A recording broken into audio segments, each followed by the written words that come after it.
तस्वीर जो आपको इस वक्त स्क्रीन पर नजर आ रही है पाकिस्तान की नामवर अदाकारा और मॉडल नाज़िर जंगीर की है। इस नाज़िर जंगीर ने असवद हारून साहब को ना सिर्फ ट्रैप किया बल्कि इन्हें जान से मारने की कोशिश भी की। आप एक कॉल पे इसको जनाब लाखों रुपए ट्रांसफर कर देते थे। जब इंसान किसी को लाइक फैमिली ट्रीट करता है तो ऐसे मामला हो जाते हैं। शादी करना चाहती थी या क्या आपके साथ ये लॉन्ग टाइम रिलेशन में आना चाहती थी? पर्सनल रिलेशनशिप तो इसका कई लोगों के साथ रहा है माजी में, जो कि मैं अपने इंटरव्यूज में हाईलाइट भी कर चुका हूँ। उसने टाइम पीरियड एक सेट किया हुआ है अपने माइंड में, इस बिजनेसमैन को या इस एक्टर को या इस मॉडल को इस तरह ट्रैप करना है, इसके ये तरीकेकार हैं, एंड देन मैंने इसको विदाउट एनी रीजन या विद सॉलिड रीजन कटा देना। इस शख्स ने मेरे साथ जो है जिनसी हरासगी की है कर दे पेश, क्योंकि ऐसा कुछ है ही नहीं तो वीडियो कहाँ से आएगी। अंडर द टेबल इसने आपके साथ कोई सेटिंग करने की कोशिश की है? मैं मीडिया पे अपोलोजाइज कर लेती हूँ, मेरे पास आजकल काम नहीं है, बहुत डिस्टर्ब हूँ, व्हीकल वापस कर देती हूँ, अमाउंट पे आप कॉम्प्रोमाइज कर लेना। अस्सलाम वालेकुम, मैं हूँ आपका मेज़बान इर्तज़ा नाज़रीन। तस्वीर जो आपको इस वक्त स्क्रीन पर नज़र आ रही है पाकिस्तान की नामवर अदाकारा और मॉडल नाज़िर जंगीर की है। इस नाज़िर जंगीर ने मुबैना तौर पर जो है असवद हारून साहब को ना सिर्फ ट्रैप किया बल्कि इन्हें जान से मारने की कोशिश भी की। पहले प्यार मोहब्बत से इनसे पैसे खाती रही। जब असवद साहब ने पूछा जनाब कि तुम्हारा मेरा रिलेशन क्या है, तुम किस रिलेशन से मेरे साथ ये तमाम चीज़ें कर रही हो, तो उसके बाद इन्हें फार्म हाउस में बुलाया जाता है, इन पे गन रख के इनसे गाड़ी लूटी जाती है, पैसे छीने जाते हैं और कहा जाता है अगर तुमने मेरे खिलाफ कोई FIR करवाई तो मैं तुम्हें सोशल मीडिया पर नंगा कर दूंगी। लेकिन असवद साहब जो है इनके पास सबूत मौजूद थे, इन्होंने कोई ऐसा वैसा उसके साथ रिलेशन नहीं बनाया हुआ था। तो मीडिया पे आते हैं और उनके खिलाफ जितने भी सबूत हैं मंजर यहाँ पर लेके आते हैं। बिलाखिर 1 साल बाद आज इन्हें फतह मिली है और नाज़िर जंगीर जो है कसूरवार ठहरी हैं। अब उन्हें जो है अरेस्ट वारंट जो है उनके निकल चुके हैं और बाबर साहब ने ये कहा है कि अगर वो पेश नहीं होंगी तो कमो बेश 10 साल की सज़ा उन्हें होगी आफ्टर ट्रायल। अब ये रिश्ता कैसे शुरू हुआ और 1 साल असवद हारून का कितनी तकलीफ में गुजरा और ये सारे मामला क्या हैं, आइए इनसे बात करते हैं। असवद भाई, 1 साल से आप कानूनी जंग लड़ रहे हैं। बात पैसों की नहीं थी, बात इज़्ज़त की थी, क्योंकि जिस तरह आपको डिफेम किया गया। ये बताएं कि असवद ये मामला शुरू कैसे हुआ था, नादिश ने क्यों आप पे इल्ज़ामात लगाए थे और आज आपको जब फतह मिली है तो आपके क्या जज्बात हैं? सर जज्बात तो बहुत अच्छे हैं अल्हम्दुलिल्लाह, अल्लाह पाक के हुक्म और शुक्र से इदारों ने बहुत सपोर्ट की है, मेरे लॉयर बाबर साहब ने बहुत सपोर्ट की है। असल में मामला यहाँ से शुरू हुए थे कि एक टेलीफिल्म आती है इकट्ठे, ठीक है, और मेरा फर्स्ट डेब्यू प्रोजेक्ट था, उसमें मेरी को एक्टर थी और मैं बैकग्राउंड से एक बिजनेसमैन था, लंदन से पढ़ के आया हुआ था, तो मुझे इतना नॉलेज भी नहीं था इंडस्ट्री का। तो एज अ को एक्ट्रेस पूरा पाकिस्तान जानता है केस क्या है, किस तरह इसने मुझे अपनी बातों में ढाला, किस तरह अपने इमोशनली ट्रैप किया, एंड देन फिर इसने किस तरह 25 लाख हथियाई, गाड़ी हथियाई, ट्रैवलिंग हथियाई, किस तरह इससे पैसे और चीज़ें हथियाई। और उसके बाद जब क्लोजर लेने की कोशिश की गई और मामला को इससे क्वेश्चन किया गया तो इससे फार्म हाउस पर बुला के वो हमला करवाया, फिर FIR हुई एंड देन फिर मीडिया पे मामला आया। आप जिस फील्ड में हैं, शोबिस की फील्ड में, यहाँ पे तो हमने ज़्यादातर केसेस सुने हैं जिसमें मर्द हजरात जो हैं वो खतून को हरासा करते हैं, लेकिन ये पहली दफ़ा कि एक खतून ने आपको हरासा करने की कोशिश की। क्या समझते हैं आप कहाँ पे ये नाकाम हुई थी और इसने आपको कहाँ कहाँ पर अप्रोच किया था? सर बेसिकली बात ये है कि सारी खातून तो एक जैसी नहीं होती, बहुत बहुत अच्छी अदाकारा भी हैं हमारी इंडस्ट्री में। बेसिकली मैं अब किसी का नाम नहीं लेना चाहता, नहीं तो कहानी को दूसरा रुख दे देगी अवाम। अल्हम्दुलिल्लाह मीडिया ने, ऑडियंस ने मुझे सपोर्ट किया, ये मैंने एक माइलस्टोन सेट किया है, क्योंकि लोग ये कहते थे कि ये कोई राह फरार इख्तियार कर लेगी, कोई ना कोई बैकअप लेके आ जाएगी, लेकिन अल्हम्दुलिल्लाह हमने फ़ाइट किया। देखें, आपके पास सारे सबूत मौजूद हैं, उसके पास अगर सबूत होंगे वो सामने लेके आएगी। हवा में तीर चलाने वाला हिसाब यहाँ पे थोड़ी है। आपका तकरीबन रिलेशन 1-1.5 साल रहा आपस में जब आपका प्रोजेक्ट चला। सर आपने लास्ट टाइम इंटरव्यू में बताया कि आप एक कॉल करती थी और आप पाकिस्तानी 70 से 80 हज़ार रुपये का बैग परचेज़ कर लेते थे। आप एक कॉल पर इसको जनाब लाखों रुपये ट्रांसफ़र कर देते थे। तो ये मोहब्बत थी, क्या चीज़ थी जो आपने बगैर देखे बगैर समझे लाखों रुपये इन्वेस्ट कर दिया था? सर ऐसे ही है, बिल्कुल ठीक फरमा रहे हैं आप। सर होता पता है क्या है, जब इंसान एतबार में आता है ना, जब इंसान किसी को लाइक फैमिली ट्रीट करता है तो ऐसे मामला हो जाते हैं, लेकिन जब उसकी असलियत मेरी आंखों के आगे आई तो फिर मैंने अपनी कानूनी जंग लड़ी, उसने भी लड़ी, लेकिन अल्हम्दुलिल्लाह जो सच्चा था, जिस पर सबूत थे, वो आज खरा है और सच्चा साबित हुआ। आप पे ये इल्ज़ाम भी लगाया गया उनकी जानिब से वो झूठे थे तो सच्चे थे, ये अल्लाह बेहतर जानता है, या अदालत में इसका फ़ैसला हो जाएगा, कि आपने उनको उनकी फीलिंग्स के साथ खेला, आपने उनको जो है वो मजबूर किया कि आपके साथ वो रिलेशन बनाएं। क्या आप हल्फन कहते हैं कि ऐसी आपकी कोई आपस में अंडरस्टैंडिंग नहीं हुई थी? सर मैं हल्फन आपको बता सकता हूँ कि मैंने इसकी फीलिंग्स का कोई मजाक नहीं बनाया, उल्टा आपको पता है, ये तो इसकी हिस्ट्री उठा के देखें, मोहसिन अब्बास हैदर केस से अगर हम स्टार्ट हो 2019 से, तो वो ही लोगों की फीलिंग्स से खेलती है।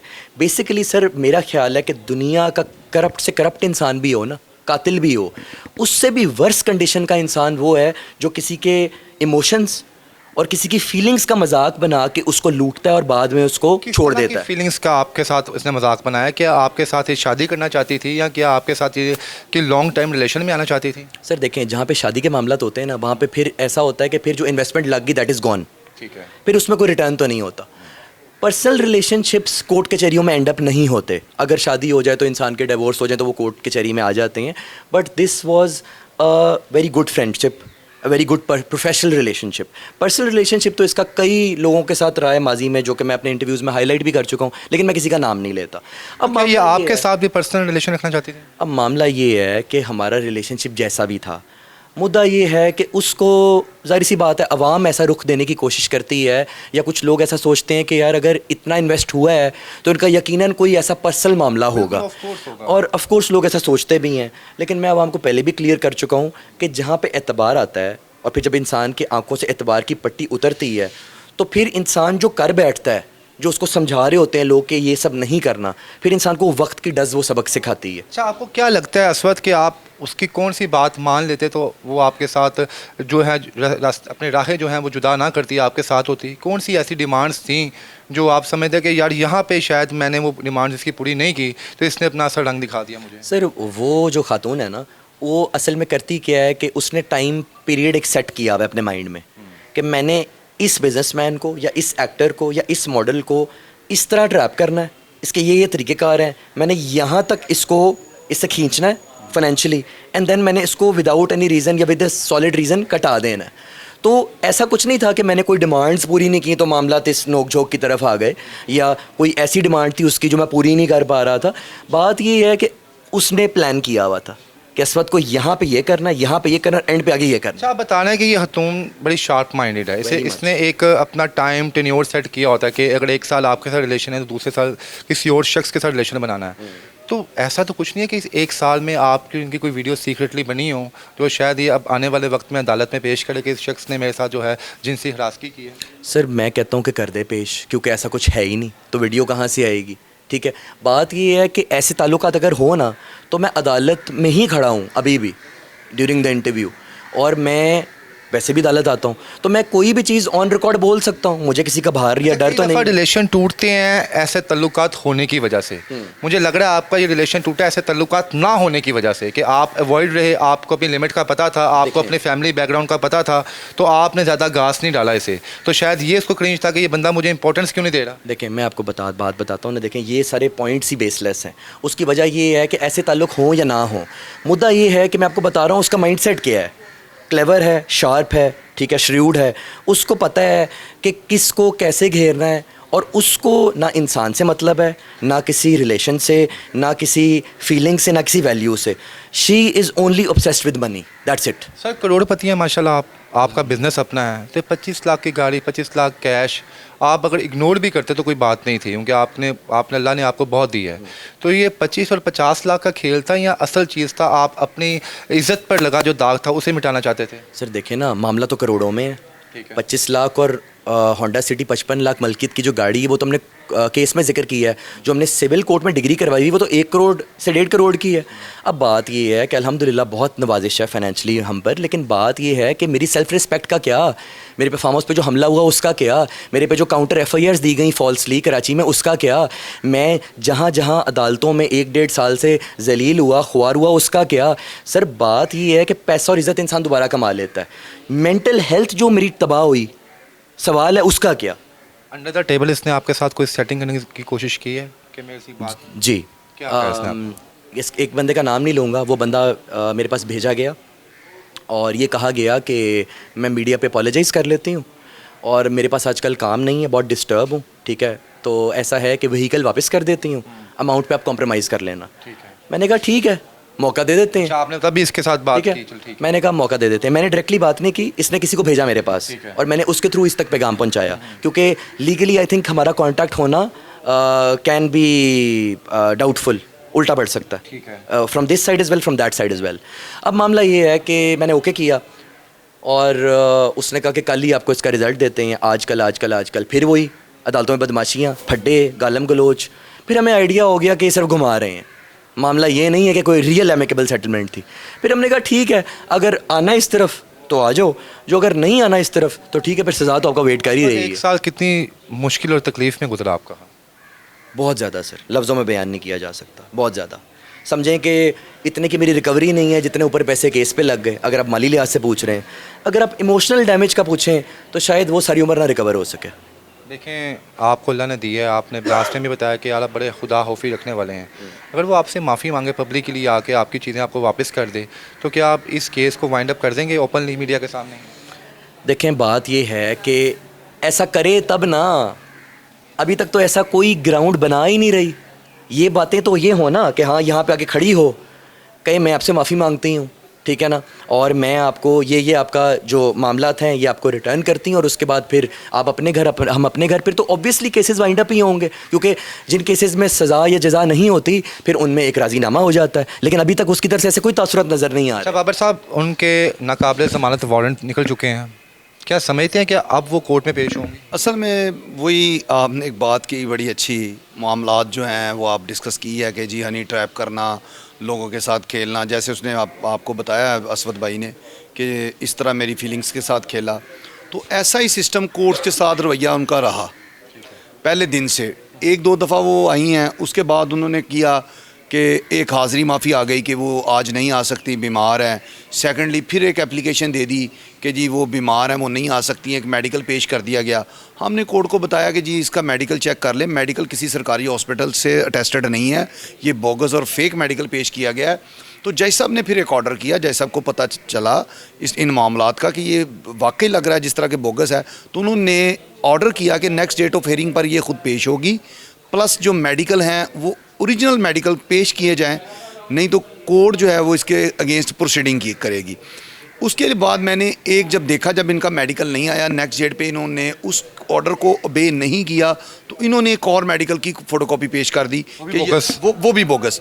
फिर जब मैंने ये सारे मामला देखे, मैंने कहा ये तो कोर्ट को भी चीट कर रही है, तो मैंने 476 की एक एप्लीकेशन जो है वो कोर्ट में जमा करवा दी इसके अगेंस्ट प्रोसीडिंग की, जिसकी सज़ा 10 साल है। 10 साल? जी, उस प्रोसीडिंग अगर वो साबित होता है कि बोगस और फेक हैं। असल में मामलात ये हैं कि वो एक प्रोसीडिंग 476 की जो हमने एक एप्लीकेशन इसके अगेंस्ट दी कि ये तमाम डॉक्यूमेंट जितने जो मेडिकल सर्टिफिकेट पेश किए गए हैं ये बोगस हैं। अब लास्ट डेट ऑफ हेयरिंग जो थी वो सारी मीडिया को भी पता है 8/10/2025 थी। 8/10/2025 को फिर एक मेडिकल आ जाता है। फिर मैं आर्गूमेंट्स करता हूं और ड्यूरिंग आर्गूमेंट्स ये बात सामने आती है कि जो पिछले मेडिकल्स पेश किए गए हैं उनका जो कोर्ट ने ऑर्डर किया था कि ये जो मेडिकल्स हैं इनकी अटेस्टेड कॉपीज़ या ये ओरिजिनल पेश किए जाएंगे, वो भी पेश नहीं किए गए, और ऊपर से एक और मेडिकल आ गया। तो जज साहब ने वो एप्लीकेशन डिसमिस करते हुए उसके नॉन बेलेबल वारंट इशू करते हुए नेक्स्ट डेट 6/11/2025 डाल दी। अब मामला ये है कि जिस तरह चीटिंग जो है वो असवद के साथ है, उसी तरह कोर्ट्स के साथ भी है। अब यहाँ तक नहीं है, ये जो कह रहा है कि मैं इस चीज़ों को फेस कर रहा हूँ, तो वो ये फेस कर रहा है। उसमें मामला ये है कि जो प्रोसीडिंग्स हो चुकी हैं ये तो सच पे खड़ा है। इसने पैसे दिए, ट्रांजैक्शंस इसके अकाउंट्स की उसके अकाउंट्स में गए, वो मौजूद हैं। गाड़ी असवद के नाम पर थी जो अभी ये चला रही है। बात तो ये, इसके पास तो सबूत मौजूद हैं, लेकिन इस बेचारे ने क्या फेस किया, इस्लामाबाद में अपने बहनोई उस्मान बेग की मदीयत में एक एप्लीकेशन जमा करवाई। वहाँ पर असवद के साथ मैं पेश हो रहा हूँ, लेकिन इनकी तरफ से वहाँ पर कोई नहीं आ रहा, और वहाँ पर ये डेट्स ले रहे हैं। अगर सच्चे हैं तो पैरवाई करें। इसके अलावा उसने एक कराची में इसके अगेंस्ट FIR करवा दी, जिसको हम फेस कर रहे हैं। वहाँ पर भी ये नहीं आ रहे। अब आए, ट्रायल करें, यहाँ पर भी करें, वहाँ पर भी करें, साबित हो जाता है कौन सच्चा कौन झूठा है। कौन सी दफात लगी हैं नादिर जहांगीर के ऊपर? 406 की जो दफात हैं वो लगी हैं, 406 लगी है, और इसके अलावा 506B है वो लगी है, जो इसको कत्ल की धमकियाँ दी गई, क्योंकि इसको जो है फार्म हाउस पर बुलवा कर इस पर पिस्टल तान कर जो है इससे धमकियाँ दी गई थी, और जो गाड़ी थी वो इसके डॉक्यूमेंट इनसे लिए गए। इसको बुलाया ये गया कि आपकी हमने गाड़ी रिटर्न करनी है और मामलात के सेटल करने हैं, तो आप आ जाएं। जब ये वहाँ पर गया तो वो सारी जो सिस्टम था वो तो उलट बैठा था। वहाँ पर जाके ये पता चलता है कि वहाँ पर इसको वेपन्स के थ्रू डिटेन कर लिया जाता है, 342 की साथ लगी है, इसको डिटेन कर लिया जाता है। डिटेन करके इसको कहा जाता है जी डॉक्यूमेंट दें सारे उसके गाड़ी के सारे डॉक्यूमेंट लेकर, तो वहाँ पर इससे पर तशद्दद करके इसको जो है ना वो कह दिया जाता है चले दफ़ात लगी हैं, इन तमाम दफ़ात पे अगर आप पूरा उतरते हैं, आप सबूत और हक़ाइक़ जो हैं अदालत में पेश करते हैं, तो नाजिश को कितने साल की कमोबेश सज़ा होगी? असल में देखेंगे जो 406 है इसकी मैक्सिमम पनिशमेंट जो है वो 7 ईयर्स है, लेकिन ये कोर्ट ने डिसाइड करना होता है। कोर्ट मैक्सिमम पनिशमेंट में जाती है, मिनिमम में जाती है, या अक्यूज को बरी करती है। 3 चीज़ें हैं ना, 3 सूरत हाल होती हैं एक केस में। फ्रॉड तो वही है, 406 में कन्वर्ट हुआ ना, क्योंकि इसके पास चीज़ें इनको मिली है जान से मारने की। हाँ जी, 506 भी है, उसकी 3 ईयर्स पनिशमेंट है, यानी टोटल 10 साल बनती है। जी बिल्कुल ऐसा ही। लेकिन जो पनिशमेंट है वो इकट्ठी शुरू होती है, कभी अलग-अलग दफात में नहीं होती। नाज़रीन, अब फिलहाल आखिरी दफ़ा कह दिया गया है नाज़िश जंगीर साहिबा को, अगर आप अदालत में पेश नहीं होती तो आप पाकिस्तान के जोन से मर्जी कोने में होंगी, आपको घसीट कर अदालत में लाया जाएगा। और बाबर साहब ने बताया कि इनको कमो बेश 10 साल की सज़ा होगी। असफर साहब, आखिरी सवाल है आपके से कि आपने बड़ी प्यार मोहब्बत से टाइम गुजारा, आपको इनका चेहरा तकरीबन साल 1.5 साल बाद नज़र आया। अगर ये तमाम मामला सेटल डाउन हो जाते हैं और वो आपको शादी की प्रपोज़ल देती हैं, तो क्या आप शादी करेंगे उनसे? बिल्कुल भी नहीं सर। पहली बात तो मेरे से 15 साल बड़ी है। दूसरी चीज़ ये है कि सर इतनी लंबी लीगल बैटल लड़ी, काउंटर केसेस, कौन कौन से बंदे से इसने मुझे थ्रेट नहीं करवाया, कौन कौन से इसने मुझे इमोशनल फाइनेंशियल सोशल डैमेज नहीं दिए, उसके बाद भी अगर मैं बली का बकरा बन जाऊँगा तो मैं तो दुनिया का सबसे बेवकूफ़ इंसान हूँगा। So sir rejected from my side. जी नाज़रीन, बहुत सी वीडियोस हम बनाते हैं और उसके बाद दोबारा पैचअप हो जाता है और लड़का और लड़की जो है दोबारा जो है मंजिल यहाँ पर आते हैं, टिकटॉक बना रहे होते हैं। इसलिए हमने ये सवाल भी पूछ लिया इनसे कि अगर बाद में आपकी दोबारा दोस्ती हो जाती है तो क्या दोबारा आप हमें मंजिल यहाँ पर नज़र आएंगे? तो उन्होंने बता दिया कि ऐसी खतून के साथ मैं रहना क्या, इसकी शक्ल भी देखना पसंद नहीं करूँगा। ये कहानी थी असफर हारून की जो हमने आपके सामने रखी है। इसके साथ ही मुझे इजाज़त दें। अल्लाह हाफ़िज़।